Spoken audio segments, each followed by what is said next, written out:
바로 영부인 김정숙 여사 이야기인데요. 꼬여버린 여야 협치 전국 속에서 영부인 김정숙 여사는 부쩍 바빠진 모습입니다. 어제 국제도서전 나들이에 이어서 오늘은 청와대에서 국가유공자와 보훈 가족을 만났는데요.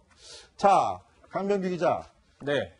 김정숙 여사 이야기부터 일단 물어보겠습니다. 자, 오늘 김정숙 여사 모습은 어땠나요? 네, 그렇습니다. 오늘 국가유공자와 그 보훈 가족들을 직접 청와대로 초청을 했는데 반팔 원피스를 입고 직접 악수를 하면서 맞았습니다. 국가유공자 및 보훈 가족 260여 명이 참석을 했고요. 함께 포도주스 건배도 나누면서 훈훈한 시간을 보냈습니다. 오찬 현장 영상으로 준비했습니다. 존경하는 국가유공자와 보훈가족 여러분, 안녕하십니까? 우리 국민들 모두의 존경하는 마음을 전하는 자리라는 생각으로 정성을 다해서 준비한다고는 했는데 조금 부족함이 있더라도 너그러이 받아주시면 고맙겠습니다.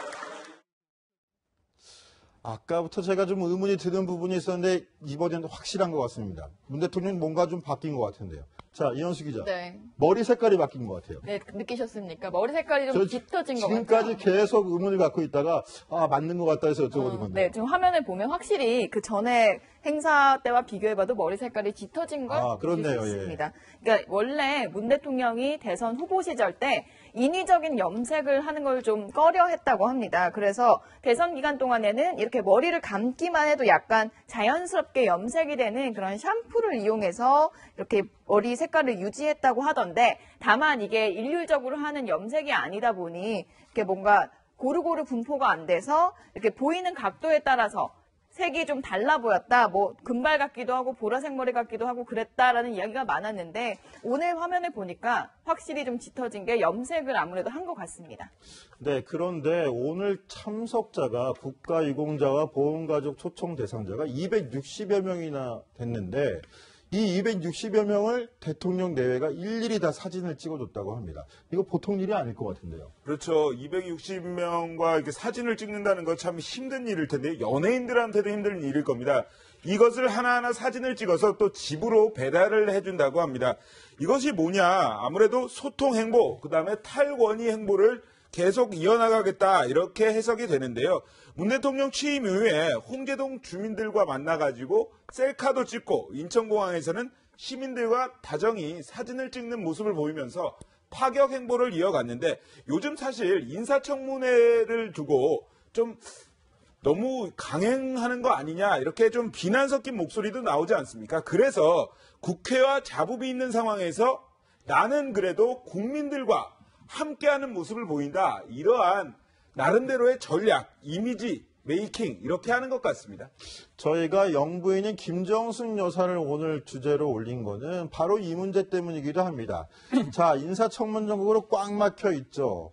근데 그 막힘의 대상은 바로 최초의 여성 외교부 장관 후보자라는 강경화 후보자입니다. 그래서 김정숙 여사가 요즘 부쩍 대외 행보가 늘어난 게 바로 이 부분을 대외적으로 한번 홍보하려는 효과를 노린 건 아니냐 이런 생각도 들어서 초점을 맞췄는데요. 강병규 기자 한번 어떻게 생각하는지 알려주시죠. 네, 그래서 저도 김정숙 여사의 다이어리를 재구성해서 이렇게 큰 화면에 띄워보겠습니다. 보면 자, 오늘이 이제 6월 15일인데 이 5월 30일부터 일주일 동안 아무 일정이 없었죠. 그런데 현충일부터 띄엄띄엄 2, 3일 간격으로 모든 일정이 잡혀 있습니다.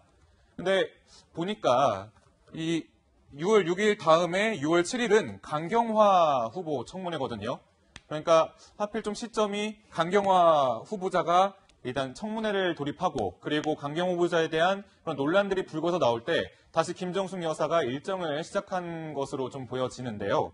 일단은 제가 생각해 봤을 때는 이 김정숙 여사가 등장하면서 문재인 대통령에 대한 그런 지지세를 다시 끌어모으고 약간 여론전을 좀 펼치는 거 아니냐라는 생각을 해볼 수 있습니다. 어제 지금 그림에서 보시고 계시는 도서전 같은 경우는 문재인 대통령이 책 선물을 받으면 그 책을 무조건 다 읽는다라면서 문재인 대통령의 뒷얘기를 계속 해주고 있거든요. 그러면서 문재인 대통령을 향한 관심과 그런 좋은 여론을 좀 자극을 하고 있는 거고요. 제가 봤을 때는요. 그리고 또 다른 이유는 아무래도 김정숙 여사 같은 경우는 중요한 순간에 특히 문재인 대통령이 당 대표였을 때 당 지도부를 모아서 같이 자기가 요리를 해주는 등 직접 이제 문재인 당시 대표와 당 지도부 간의 그 관계를 좀 개선을 해준 부분이 있었고, 최근에도 왜 당과 청이 직접 만나서 청와대에서 만찬을 좀 가지지 않았습니까? 지금처럼 협치가 좀 상당히 꼬여있는 가운데 오히려 당과 청, 같은 편끼리는 서로 연합하자라는 의미로 김정숙 여사도 거기에서 참석을 했는데 건배사도 이기자라는 건배사를 같이 함께 했었고요. 그러니까 김정숙 여사가 전면에 다시 등장을 한 건 아무래도 이런 그 협치의 난항 속에서 다시 한번 어떻게 구제를 해보려는 그런 시도가 아닌가라고 생각해 볼 수 있습니다. 자, 강병규 기자의 발제 다시 짚어보면 문재인 정부 37일 동안에 모두 13번의 대외 행보를 가졌던 김정숙 여사, 더구나 최근에 부쩍 늘어났는데 그 대외 행보가 이게 문재인 대통령의 꽉 막힌 국정을 뚫어주기 위한 외부 지원 아니냐, 이렇게 좀 정치적으로 해석한 측면이 있는 것 같은데요. 이현수 기자 보기엔 좀 어떻게 보이나요? 사실 강경화 후보자 그런 여성이란 상징성도 있고 지금 꽉 막혀 있는 상황에 김정숙 여사가 사실 공개 행보를 하면서 강 후보자를 공개적으로 지지한다거나 대놓고 이야기를 하진 않지만요. 문재인 대통령이 그 전부터 표방했던 성평등 정부라던가 그리고 내각의 여성의 30%를 기용하겠다 이런 이슈들과 함께 김정숙 여사의 행보는 사실 상징성이 이와 결부 떨어뜨려서 생각할 수가 없는 부분인 것 같습니다. 직접적인 이런 효과는 늦게 나타날지 몰라도 이 영부인의 이렇게 뭔가 광폭 행보라는 것 자체가 문재인 대통령의 국정 지지율 이런 부분과도 떨어뜨려 놓고 생각할 수 있는 부분이 아니기 때문에 아마 이런 건 모두 다 내조 정치라면 내조 정치일 수도 있고 아까 강병규 기자가 이야기한 대로 협치를 위한 꼬인 정국을 풀기 위한 뭔가 영부인의 측면 지원 사격이다라고 볼 수 있을 것 같습니다. 네. 그러면 어제 행보도 한번 그런 의미에서 한번 짚어볼게요. 자, 최석호 기자. 어저께 국제도서관에 참석을 해서 축사를 했었죠. 김정숙 여사가. 근데 어저께 무슨 책도 골랐다는데 어떤 책이었나요? 그렇습니다. 어제 제가 봤을 때 이 김정숙 여사가 어디 나오면 굉장히 화제를 몰고 다니는 능력이 있고 또 정무적 감각이 굉장히 뛰어난 것 같습니다. 어제 사실 도서전에 들렀다가 노회찬 정의당 원내대표에게 책을 선물하고 편지를 선물하면서 한번 화제를 몰고 다니지 않았습니까? 그런데 어제 있었던 또 일이 오늘도 화제를 만들고 있습니다. 어제 손주들을 위해서 산 책이 화제가 되고 있는 건데요. 출판사 대표는 이렇게 이야기를 했습니다. 김정숙 여사가 축사를 마치고 도서전 부스를 돌아다니다가 준파 라히리의 축복받은 집을 현금으로 주고 책을 구매했다. 제 발음이 좀 정확하지 않았는데요. 하여튼 책 3권을 이렇게 구입했는데 현금을 탁 주면서 아주 통 크게 구매를 했다. 이러면서 칭찬 일색이 나왔습니다. 예, 어제 제가 사실 발제하고 싶었던 부분은 사실 좀 따로 있었습니다. 유쾌한 정숙 씨라고 해서 좀 기획을 하나 해보고 싶었는데 어제 도서전에 상당히 좀 재밌는 부분이 나왔습니다. 직접 한번 보시겠습니다. 읽으셔야 될 게 늘어나네. 눈에 띄는 것이 그래요, 문제입니다. 작가가 있으셔야 될 것 같은데, 자, 강병규 기자, 지역 기획 포인트가 뭐였습니까? 저 화면에서. 예, 그러니까 일단은 김정숙 여사가 일단 유쾌한 에너지를 계속 뽐내면서 외부 일정들을 소화하고 있잖아요. 근데 그 와중에 이제 문재인 대통령을 좀 언급을 간접적으로 하면서 문재인 대통령 저서를 골랐다는 거죠? 예, 그렇죠. 그래요 문재인이라는 게 사실 문재인 대통령이 쓴 책이거든요. 그러니까 옆에서 직원이 직접 작가가 있으셔야 될 것 같은데 라면서 이제 농담을 던지는 장면인데 좀 유쾌해서 한번 제가 준비해봤습니다. 네, 이렇게 뜨거운 부부회를 과시하는 문재인 대통령 내외 오는 29일에는 트럼프 대통령 부부를 만나게 되는데요. 자, 분위기 전혀 다른 두 대통령 부부 만남에 누리꾼들 관심이 그렇게 쏠리고 있답니다. 무슨 이야기입니까? 네, 그러니까 제가 직접 설명을 다시 한번 해드리겠습니다. 일단 정상회담이 오는 29일인데 일단 각 영부인도 만나게 될 가능성이 상당히 큽니다. 일단 직접 보면 김정숙 여사와 멜라니아와의 그런 좀 비교가 좀 많이 유행을 하고 있는데요. 일단은 유쾌한 성격으로 지금 공개적인 행보를 좋아하는 김정숙 여사와 달리 멜라니아 같은 경우는 포커페이스의 여왕, 그리고 한동안 취임한 직후에도 밖을 나가지 않았다라고 해서 이 포커페이스의 여왕이라고 불리고 있거든요. 또 김정숙 여사 같은 경우는 친근한 캐릭터로 좀 잘 알려져 있지만 멜라니아는 전 모델 출신이거든요. 모델 출신이기 때문에 뭐 우월한 유전자다 뭐 이런 얘기까지 나오고 있습니다. 그리고 사실 뭐 홍은동 사저에 아직 관저로 이사하기 직전에 주민들에게 라면을 드시고 가세요 라면서 상당히 소탈한 모습을 보여줬고, 멜라니아 같은 경우는 그 한창 후보 시절에 그 음담패설을 한 트럼프의 녹취가 공개가 되는 바람에 곤혹을 치른 적이 있었는데, 남편의 발언이 상당히 모욕적이지만 용서해달라고 진심으로 사과를 한 적이 있었습니다.